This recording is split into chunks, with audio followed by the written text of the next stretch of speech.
So, hi everybody, this is Gery and there's Julie over there with 321 Profits the podcast. I almost said old nerd in the gym. 321 Profits the podcast, and we have Angie here from Woodland Cemetery. Hi Angie.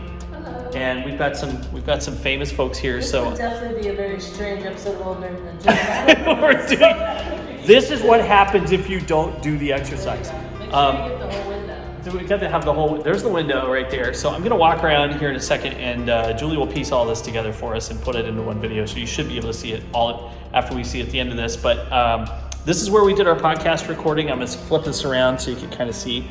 There's the other part of the building. We go out there, and there's a chapel and some other areas, and it's really cool. So Angie, what do you think of being on the podcast today?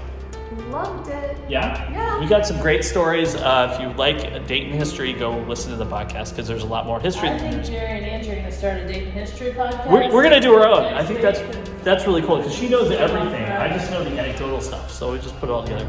But there's more video to come. Stay tuned, and we'll see you soon. Thanks. We just put in this niches down here, brand new, because that is what's really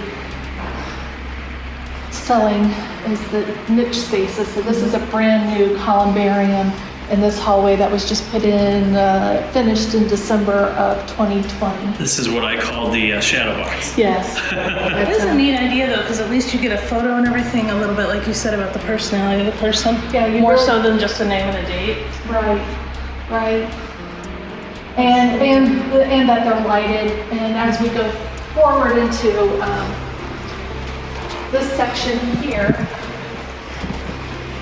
so this is another freestanding columbarium, and you can see the different types of display. Your kind of down ground level here, you can see the different types of urns that people, a lot of personality in these urns. And then as you come over, you see the glass front niches. Again, a lot of different personality, different types of urns, different levels. Even the materials are just all over the place. Yeah. Metal, and there's an urn one over here. You can see, photographs of people, just a lot of uniqueness that people display here. You can really get the scale of, as I'm shooting some of this, you can get the scale of how big this room really is. That's really critical. Right, and we were in a room, well, in the other room, remember the crypts were 6 rows, here we're 7 rows high. Wow. So it's even larger here. And these are all Casket caskets. crypts, right. And then these are all cremation niches, right. That actually reminds me a little bit of the Kettering. Yeah. That's what I'm saying, is that bronze piece that they had fits so well with what we show here at Woodland. And behind that, you can see where the lines are. So those are also crypts where the caskets go in. And then the monumentation is on there's, step this way. Yeah, if you just look down, you can see. I see the names in The front names there, in yeah. front there, right, so that you can get that, but you're not obstructing that beautiful bronze work there. So And here we're in another area of crypts. These are marble front crypts, marble front niches, and then again more glass niches. And then around the fountain area, we call this the Victorian room because it's much more subdued lighting, and this is where you really see the personality of people. A lot more photographs, a lot more trinkets. You have the shells, a bottle of champagne, a crystal, guitar in here.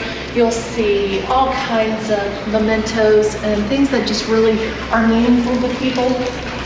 And so the different types of urns, the fountain, it's just really a unique place. And sometimes there are days when, everybody has those frustrating days, and sometimes I'll go out on the grounds and just walk, or sometimes I'll just come down here and it just changes, the vibe changes, And so this piece of artwork that we have on the wall here is the Parsifal mosaic. It's about 100,000 pieces is a hand-cut tile stump, as small as a baby pea, and it represents Parsifal's searching for the Holy Grail.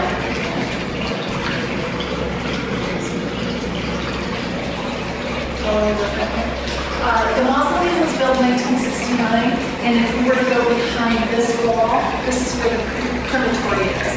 It was Dayton's first crematory, and so it's behind this wall, and then the mausoleum has gone through 2 additions.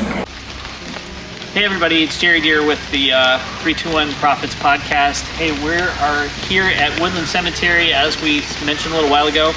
This is the monument for the writer and humorist Irma Bombeck. If you've ever read her material, this is where she is interred, and this stone came from Arizona, and it was a fitting way to mark it. It's where she spent a lot of time, and supposedly she did some writing on this stone. So there's a nice little marker there now. The plaque just got placed recently, so we thought we'd show you some of the important landmarks here at Woodland Cemetery. So we're going to go find the Wright Brothers. We'll see you in a minute. We're still at Woodland Cemetery, and now we're at the grave of the poet Paul Laurence Dunbar. Dunbar was the first African-American poet to reach national acclaim. He wrote poetry, he wrote plays. He also wrote the Dayton Tabler, which was the first African-American newsletter in town. And it was actually printed by the Wright Brothers. So there's a whole little history involved. And if you can't see it from where you're standing, where the camera is, actually turn it that way, you can see the Wright Brothers flags right over my right shoulder.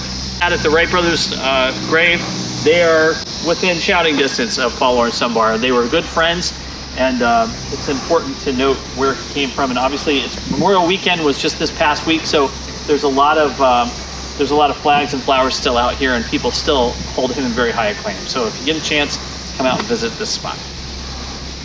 Hey everybody, it's Gery here back again. So we are still at Woodland Cemetery in Dayton, Ohio, and we're standing in front of the Wright Brothers gravesite, and their family is buried here, their sister Catherine, and other folks in their family, and we want to just show you what this looks like. You see the big family monument at the end there, and the 3 flags.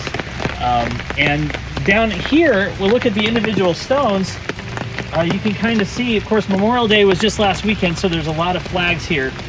This is Wilbur, who passed away first, and then their sister Catherine, and then Orville is buried on the other side, and they leave pennies and little airplanes. You can see there's I think that's a stealth bomber there. Wow, they're really getting into it. Why pennies? I'm not entirely sure. Is there an airplane on the penny? There is not an airplane on the penny. I'm not sure why, but it's common to put, you can look this up, I guess. It's common, pennies for the eyes, maybe. It's common to put pennies and coins on the headstones. So this gives you an idea of where this is, and just kind of turn the camera around, have a look around about how big this is. The flags. And you can kind of see just how much is here. We're just at the top of the edge of one hill at this massive cemetery. We're going to try to find one more site if we can, but this gives you a look. So if you've enjoyed this information, go out to woodlandcemetery.org and have a look at all their information. You can help maintain the spots here. That's where a lot of their foundation money goes to. So you can make a donation, or you can just find some interesting historical stuff here. Everything about Dayton is in this cemetery, believe it or not. So we will see you next time. Thanks.